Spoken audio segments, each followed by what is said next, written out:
जय हिंद प्यारे बच्चों। आज हम डिस्कस करते हैं जो अभी यूपी टेट का पेपर हुआ उसके बारे में कुछ कुछ क्वेश्चनों को। तो जैसे कि ये क्वेश्चन है, आप देख सकते हैं क्वेश्चन नंबर 80। इसमें पूछा है सेंटेंस के बारे में कि इसमें कि पहला ऑप्शन है कि कंपाउंड सेंटेंस है या सिंपल सेंटेंस है या कॉम्प्लेक्स सेंटेंस है या कंपाउंड और कॉम्प्लेक्स दोनों है। तो इस सेंटेंस को पहले हम जान लेते हैं कि सेंटेंस होते क्या है, फिर सेंटेंस के बाद हम धीरे धीरे आगे बढ़ेंगे। कॉम्प्लेक्स सेंटेंस है इसमें मेन, ठीक है। तो हम जानते हैं पहले सेंटेंस किसे कहते हैं। ठीक, हम ये जानते हैं पहले कि सेंटेंस किसे कहते हैं। ठीक, हम पहले जानते हैं कि सेंटेंस किसे कहते हैं। सेंटेंस शब्दों का ऐसा अरेंजमेंट जिससे हमें कंप्लीट सेंस मिले, उसे हम क्या कहते हैं, सेंटेंस कहते हैं। जैसे Ram is going to house, Ram is going to house, इसमें कंप्लीट सेंस मिल रहा है कि राम कहाँ जा रहा है। अब इसी हम सेंटेंस यहाँ पे लिख देते हैं। जैसे Ram is going to house. ठीक ठीक, इसमें देखिए, इसमें कंप्लीट कंप्लीट सेंस मिल रहा है ना कि राम कहाँ जा रहा है, तो राम घर जा रहा है। ठीक, तो ये हमारा क्या है, ये सही है। ये हमारा सेंटेंस क्या है, कंप्लीट सेंस दे रहा है ना, तो इसे हम क्या है, सेंटेंस कह सकते हैं। और इसी सेंटेंस को हम लिख दें, going is to house, going is to house, house Ram. इसमें क्या हमें कंप्लीट इंफॉर्मेशन मिल रहा है। ये भी तो शब्दों से ही ना बना है, एक शब्द ये है, ये है, ये है। तो शब्दों का ऐसा अरेंजमेंट जिससे हमें कंप्लीट सेंस मिले, हम क्या कहते हैं, सेंटेंस कहते हैं। तो ये हम कह सकते हैं कि हमें कंप्लीट सेंस नहीं मिले, ये हम क्या कर सकते हैं, ये सेंटेंस नहीं है। ठीक, अब देखिए इसके बाद देखिए, इसके बाद हम कह सकते हैं कि जो सेंटेंस के पार्ट्स होते हैं, पार्ट्स ऑफ सेंटेंस। ठीक, हम ये कह सकते हैं कि पार्ट, जो सेंटेंस के पार्ट होते हैं, parts of sentence, parts of sentence. Sentence के कितने पार्ट होते हैं, तो सेंटेंस के केवल दो पार्ट होते हैं, एक होता है सब्जेक्ट और एक होता है प्रेडिकेट। क्या होता है, एक होता है सब्जेक्ट और एक होता है प्रेडिकेट। ठीक, एक होता है सब्जेक्ट और एक होता है प्रेडिकेट। ठीक, एक होता है सब्जेक्ट और एक होता है प्रेडिकेट। जैसे एग्जांपल हमने लिख दिया question, Ram is going to house. ठीक, इसमें देखिए जो सब्जेक्ट के बारे में इंफॉर्मेशन, सब्जेक्ट किसे कहते हैं, सेंटेंस के बारे में, जिसके बारे में इंफॉर्मेशन दिया था कि कौन कर रहा है सेंटेंस में। जैसे इसमें किसी सेंटेंस में कौन कर रहा है, राम कर रहे हैं, तो राम को हम कह सकते हैं कि क्या है, सब्जेक्ट है। और सब्जेक्ट को छोड़, सब्जेक्ट के बारे में जितना इंफॉर्मेशन दिया था वो क्या होता है, प्रेडिकेट होता है। या ये भी कह सकते हैं सिंपल भाषा में हम कि सब्जेक्ट को छोड़कर सभी क्या होते हैं, प्रेडिकेट होते हैं। ठीक, तो यहाँ तक आप लोग समझ आया हो कि सेंटेंस किसे कहते हैं और पार्ट्स ऑफ सेंटेंस कितने होते हैं। ठीक, अब इससे आगे हम पढ़ते हैं। ठीक, हम इससे आगे पढ़ते हैं कि सेंटेंस का निर्माण कैसे होता है। एक सेंटेंस, एक सेंटेंस का निर्माण कैसे होता है, तो सेंटेंस का निर्माण पहले, सबसे पहले लेटर से होता है। सेंटेंस का निर्माण लेटरों को मिलाकर, लेटरों को जोड़कर फिर क्या होता है, लेटरों को जोड़ क्या बनाते हैं, वर्ड। सब फिर शब्दों को जोड़ क्या बनाते हैं, फ्रेज। ठीक, और फ्रेजो जोड़कर क्या बनाते हैं, क्लॉज बनाते हैं। ठीक, तो इसमें मेन मेन जो हमको पढ़ना है, क्या पढ़ना है, क्लॉज के बारे में पढ़ना है, क्योंकि कि जो कंजक्शन है वो क्लॉज से ही बनते हैं। ठीक, तो हम लेटर जो होते हैं हम लिख ले रहे हैं यहाँ पर। जो लेटर हमारे क्या होते हैं, ए टू जेड होते हैं, अच्छा भैया। ठीक, और उसके बाद वर्ड, मतलब कोई शब्द लिख दीजिए, जैसे राम। ठीक, राम को मार्क भी हम इसको, अगर ये देखिए ये जैसे, अब देखिए हम इसको क्या लिखे, राम लिखे तो ये सही है। अगर इसी को हम, अगर यम ए आर लिख दें, ठीक, अगर इसी को हम एम ए आर लिख दें तो क्या ये सेंटेंस कंप्लीट है, अरे क्या ये वर्ड कंप्लीट है, ये वर्ड इनकम्प्लीट है। तो हम वर्ड शब्द की परिभाषा यहाँ से कर सकते हैं कि लेटरों का ऐसा समूह जिससे हमें कंप्लीट सेंस मिले, उसे हम क्या कहते हैं, शब्द कहते हैं। ठीक, तो ठीक, अब इसके बाद फ्रेज देखिए, फ्रेज और क्लॉज में बस थोड़ा सा डिफरेंस है। फ्रेज और क्लॉज में बहुत थोड़ा सा डिफरेंस क्या है, जो फ्रेज होता है इसका सब्जेक्ट और वर्ब, जो इसका सब्जेक्ट और वर्ब नहीं होता, लेकिन जो क्लॉज होते हैं उसका खुद का सब्जेक्ट और खुद का वर्ब होते हैं। ठीक, जो क्लॉज होते हैं उसका क्या होता है, खुद का सब्जेक्ट और खुद का वर्ब होते हैं। तो हमको बेसिक पढ़ना था क्या क्लॉज के बारे में, तो हम क्लॉज पढ़ते हैं कि क्लॉज, देखिए अब हम जानते हैं क्लॉज के बारे में, ठीक। क्लॉज, ठीक, क्लॉज कितने प्रकार के होते हैं, देखिए क्लॉज तो बेसिक हमारे 3 प्रकार के होते हैं। कौन कौन, क्लॉज हम जानते हैं क्या क्लॉज के बारे में, तो क्लॉज कितने प्रकार के होते हैं, 3 प्रकार के। कौन कौन, एक पहला होता है मेन क्लॉज, दूसरा होता है सब ऑर्डिनेट क्लॉज, या फिर इसे हम क्या कर सकते हैं main clause, main main clause, ठीक, सब ऑर्डिनेट क्लॉज, सब ऑर्डिनेट क्लॉज, और तीसरा क्या होता है कोऑर्डिनेट क्लॉज।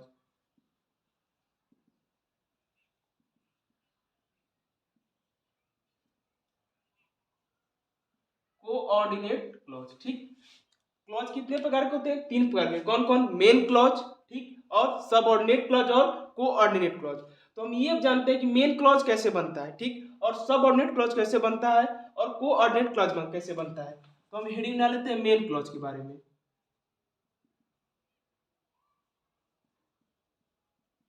देखिए मेन क्लॉज जो होता है, मेन क्लॉज में, मेन क्लॉज में जो देखिए मेन क्लॉज और सबऑर्डिनेट क्लॉज, कोऑर्डिनेट क्लॉज, जो मेन क्लॉज में हम मेन क्लॉज के बारे में पढ़ते हैं। तो मेन क्लॉज क्या होता है, वे क्लॉज मेन क्लॉज होते हैं जिसमें जिसके साथ कोई कंजक्शन नहीं होता है। मेन क्लॉज किसे कहते हैं, वे क्लॉज वे क्लॉज जिसके साथ कोई कंजक्शन नहीं होता उसे हम क्या कहते हैं, कंजक्शन। वे क्लॉज जिसके साथ कोई कंजक्शन नहीं होता उसे हम क्या कहते हैं, मेन क्लॉज कहते हैं। इस कंजक्शन को हम एक और भाषा में कनेक्टेड करते हैं, जैसे दो फ्रेजों, दो वर्डों और दो क्लॉजों को जोड़ने के लिए हम किसका प्रयोग करते हैं, कंजक्शन का प्रयोग करते हैं, ठीक। अब मेन क्लॉज के बाद क्या आएगा, सब ऑर्डिनेट क्लॉज, सब ऑर्डिनेट,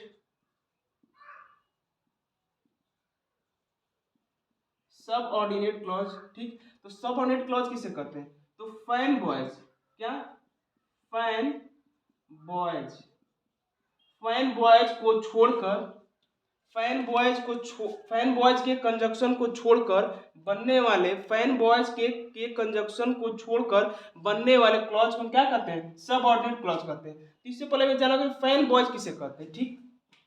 तो हम इसके अब देखिए, अब हम जानते हैं कोऑर्डिनेट क्लॉज के बारे में।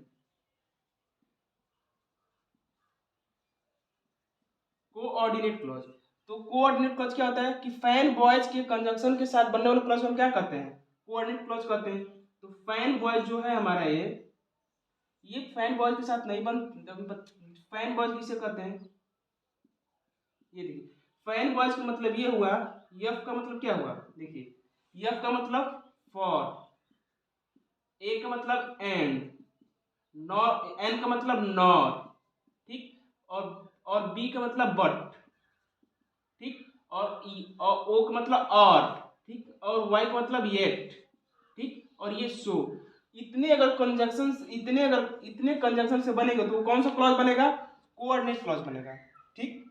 यदि और इन सारे कंजंक्शन को छोड़कर अगर कोई भी क्लॉज, अगर कोई भी कंजंक्शन लगा हो तो क्या हो जाएगा, हमारा सबऑर्डिनेट क्लॉज होगा। ऐसे सबऑर्डिनेट क्लॉज को हम कह सकते हैं कि अनटिल, अनलेस, इफ या वेदर एक्सेट्रा। जो अनटिल, अनलेस, अनलेस और एक्सेट्रा, ठीक, ये इन सब के मिले जो, लेकिन अब देखिए सबऑर्डिनेट क्लॉज से क्या परिभाषा हुआ है कि फैन बॉयज को छोड़कर बनने वाले सभी क्लॉज क्या कहते हैं, क्या कहते हैं, कुछ सबऑर्डिनेट क्लॉज कहते हैं। और कोऑर्डिनेट क्लॉज किसे कहते हैं, जिसके साथ फैन बॉयज बनते हैं उसे क्या कहते हैं, कोऑर्डिनेट क्लॉज कहते हैं। फैन मतलब फॉर, एंड, नॉर, बट और एट, सो, ठीक। तो आई होप यहाँ तक आपको क्लियर होगा। अब इसके बाद हम आगे चलते हैं। क्लॉज के बारे में आपने समझ लिया कि मेन क्लॉज क्या होते हैं, और सबऑर्डिनेट क्लॉज क्या होते हैं, और कोऑर्डिनेट क्लॉज क्या होते हैं, ठीक। अब हम जानते हैं कि अब हम जानते हैं कि टाइप्स ऑफ सेंटेंस कितने होते हैं। जो टाइप ऑफ सेंटेंस होते हैं, जो हमारे टाइप्स ऑफ सेंटेंस होते हैं मुख्यतः दो दो भागों में बंटते हैं। टाइप ऑफ सेंटेंस मुख्यतः दो भागों में बंटते हैं। कौन, पहला according to function, according to function, और एक अकॉर्डिंग टू अकॉर्डिंग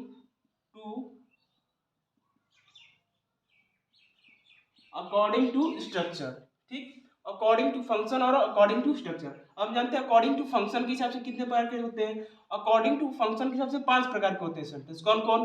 पहला असर्टिव सेंटेंस, ठीक, इसके बारे में नहीं पढ़ते ठीक, इसी के बारे में, क्योंकि वीडियो बहुत लंबा हो जाएगा। क्या होते हैं असर्टिव सेंटेंस, ठीक, और दूसरा क्या होता है इंटरोगेटिव सेंटेंस, ठीक, तीसरा क्या होता है, तीसरा होता है हमारा इंपरेटिव सेंटेंस, ठीक, और चौथा क्या होता है, चौथा ऑप्टेटिव सेंटेंस, चौथा क्या होता है ऑप्टेटिव सेंटेंस, और हमारा पांचवा क्या होता है एक्सक्लेमेटरी सेंटेंस, ठीक।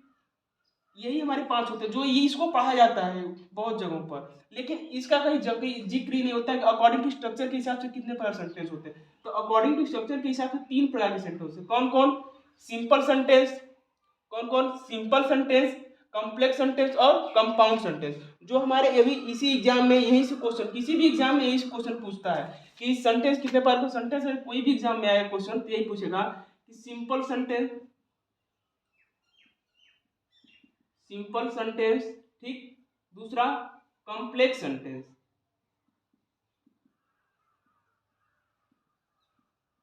और तीसरा compound sentence,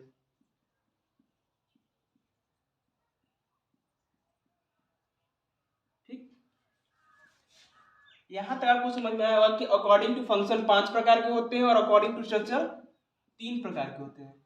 according to function कितने प्रकार के होते हैं? 5 प्रकार के होते हैं, और अकॉर्डिंग टू स्ट्रक्चर 3 प्रकार के होते हैं। अब हम यहीं पे जान लेते हैं कि सिंपल सेंटेंस किसे कहते हैं। सिंपल सेंटेंस में एक सब्जेक्ट और एक प्रेडिकेट आते हैं, ठीक।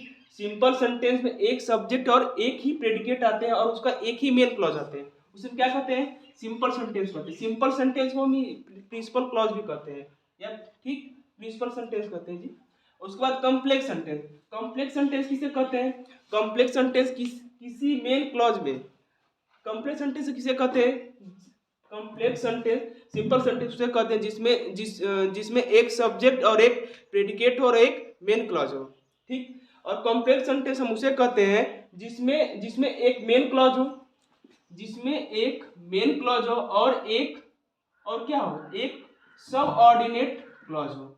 सबऑर्डिनेट क्लॉज का मतलब क्या? फैन बॉयज को छोड़कर जो बनते हैं उसे हम क्या कहते हैं? उसे हम क्या कहते हैं? सबऑर्डिनेट क्लॉज कहते हैं। अब कंपाउंड सेंटेंस में क्या होता है कि जिसमें एक मेन क्लॉज हो और एक क्या हो, एक कोऑर्डिनेट क्लॉज हो। क्या हो? कोऑर्डिनेट क्लॉज हो, ठीक।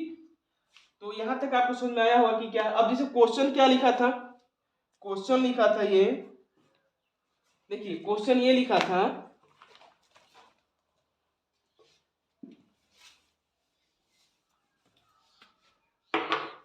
क्वेश्चन लिखा है दिस इज द, ठीक, क्वेश्चन लिखा है this is the house in which I was born, which I was born,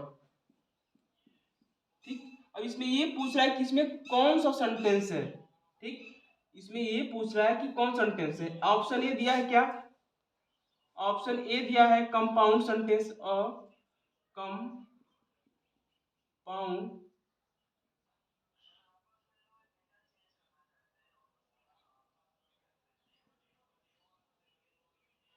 compound sentence,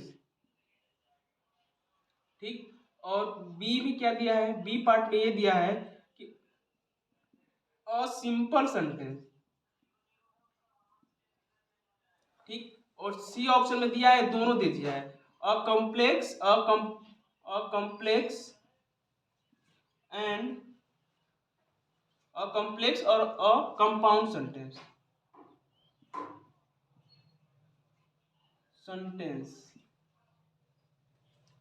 ठीक। अब जो डी ऑप्शन में दिया है वो कर अ कॉम्प्लेक्स सेंटेंस,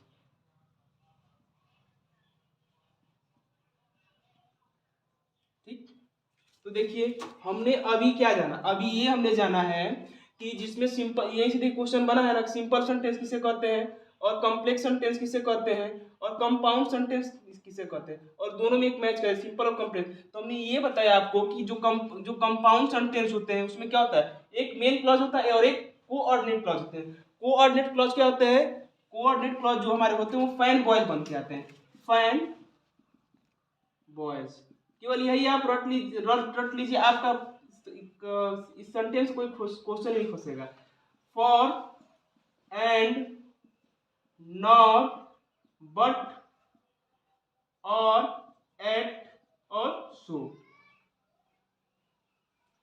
यही हमारे साथ जो कंजंक्शन है इनको मिलाकर क्या बनते हैं, कोऑर्डिनेट कंजंक्शन, कोऑर्डिनेट क्लॉज बनाते हैं। और कंपाउंड सेंटेंस ये कहता है कि एक मेन क्लॉज और एक कोऑर्डिनेट क्लॉज होना चाहिए। तो देखिए इसमें कोऑर्डिनेट यहाँ पे क्या है, विच है, यहाँ से यहाँ तक एक कंजंक्शन बना और यहाँ से एक क्लॉज बना, ठीक। इसलिए हम ये कह सकते हैं कि इसका सेंटेंस क्या हुआ, जिसमें एक मेन क्लॉज है, ठीक, एक मेन क्लॉज और एक क्या है, एक सबऑर्डिनेट क्लॉज है। तो सबऑर्डिनेट क्लॉज का यही है कि जो फैन बॉयज को छोड़कर बनते हैं वो क्या होते हैं, वो सभी हमारे क्या होते हैं, कॉम्प्लेक्स सेंटेंस होते हैं। इसका ऑप्शन कौन सा है, डी मतलब कॉम्प्लेक्स सेंटेंस में देखिए फैन बॉयज में कहीं लिखा है फॉर एंड नॉर बट और एट सो, इस कंजंक्शन से मिलकर बना होता, कोई भी यहाँ पे अगर विच की जगह लगा होता तो हम क्या कह सकते थे, हम ये कह सकते थे कि ये क्या है, कंपाउंड सेंटेंस है। लेकिन उससे कोई कंजंक्शन का मतलब है, कंजंक्शन दो वर्डों, दो फ्रेजों, दो क्लॉजों क्या करता है, जोड़ता है, ठीक। तो आई होप आपको ये समझ में आया होगा, ठीक। अभी तो ये तो एक छोटा सा, अगर इसमें अगर हम सेंटेंस को लेकर सेंटेंस को बताएं तो पूरा 1 से 2 घंटे में ही, 1-2 घंटे लग जाएंगे केवल स्टार्टिंग पॉइंट में ही, कि सेंटेंस क्या होता है, सेंटेंस का निर्माण कैसे होता है, कैसे वर्ड बनते हैं, फ्रेज कैसे बनते हैं, क्लॉज कैसे बनते हैं। और हमने आज अभी जो ऑफलाइन में जो बच्चे आते हैं उनसे हमने अभी ये सब क्वेश्चन दिए, वो सब लगभग 30 क्वेश्चन में से 15-20 अप्रॉक्सीमेट इतना कर दिए थे, मतलब कि 10 मिनट के अंदर अंदर ही, ठीक। कुछ क्वेश्चन जो एंटोसाइनो को जो नहीं आ रहे थे उन सबको, और पैसिव नरेशन तो इतना अच्छा है, वो सब कॉन्सेप्ट और ट्रिक पढ़ चुके, उन सबको जरूरत ही नहीं है। आपसे हम एक क्वेश्चन पूछते हैं, जैसे बताइएगा, ही गोज टू हाउस, ठीक, ही गोज टू हाउस। इस सेंटेंस में इसका देखिए, इसका क्या हुआ, घर जाता है, इसका ये क्वेश्चन है आपका, इसका बताना है कि इसमें सब्जेक्ट क्या है और ऑब्जेक्ट बताना है आपको, ठीक। इसमें सब्जेक्ट क्या है और ऑब्जेक्ट बताना है। कितने बच्चों को तो सब्जेक्ट और ऑब्जेक्ट ही नहीं छांटने आता है कि सब्जेक्ट क्या है और ऑब्जेक्ट क्या है। तो आई होप आपको आज का वीडियो पसंद आया होगा, ठीक। तो हमारे चैनल को सब्सक्राइब करिए और लाइक शेयर करना ना भूलें, ठीक। मिलते हैं अगले वीडियो के लिए, तब तक के लिए जय हिंद।